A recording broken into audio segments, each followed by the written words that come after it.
பதற்றமான ஓட்டுச்சாவடிகளுக்கு கூடுதல் பாதுகாப்பு தரப்பட்டுள்ளது என்று கூறியுள்ள தமிழக தலைமை தேர்தல் அதிகாரி பிரவீன்குமார், லோக்சபா தேர்தலுக்கு தமிழகம் தயார் நிலையில் உள்ளதாக தெரிவித்தார்.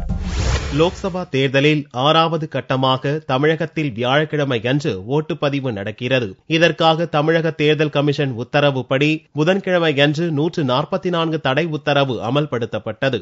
வன்முறை, அசம்பாவிதம், பண விநியோகத்தை தடுக்கும் விதமாக 144 தடை உத்தரவை மாவட்ட கலெக்டர்கள் பிறப்பித்தனர். லோக்சபா தேர்தலுக்கு தமிழகம் தயார் நிலையில் உள்ளது என்று தெரிவித்துள்ள தமிழக தலைமை தேர்தல் அதிகாரி பிரவீன்குமார், பதற்றமானதாக கண்டறியப்பட்டுள்ள 9224 ஓட்டுப்பதிவு மையங்களில் கூடுதல் பாதுகாப்பு போடப்பட்டுள்ளதாக தெரிவித்தார். மொத்தமுள்ள 60,818 ஓட்டுச்சாவடிகளில் 34,000த்திற்கும் மேற்பட்ட போலீசாரும் 26,000க்கும் மேற்பட்ட முன்னாள் ராணுவத்தினரும் பாதுகாப்பு பணியில் அமர்த்தப்பட்டுள்ளனர். புதன்கிழமை காலையிலிருந்தே அத்தேர்தல் அதிகாரிகள், அலுவலர்கள், பாதுகாவலர்கள் உள்ளிட்டோருக்கு இறுதிக்கட்ட பயிற்சி அளிக்கப்பட்டு அந்தந்த ஓட்டுப்பதிவு மையங்களுக்கு அனுப்பி வைக்கப்பட்டனர். மின்னணு ஓட்டுப்பதிவு இயந்திரங்கள் பலத்த பாதுகாப்புடன் அந்தந்த ஓட்டுப்பதிவு மையங்களுக்கு கொண்டு செல்லப்பட்டன. ஓட்டுப்பதிவு மையங்களில் அடிப்படை வசதிகள் உள்ளிட்ட அனைத்து பணிகளும் விறுவிறுப்பாக மேற்கொள்ளப்பட்டன.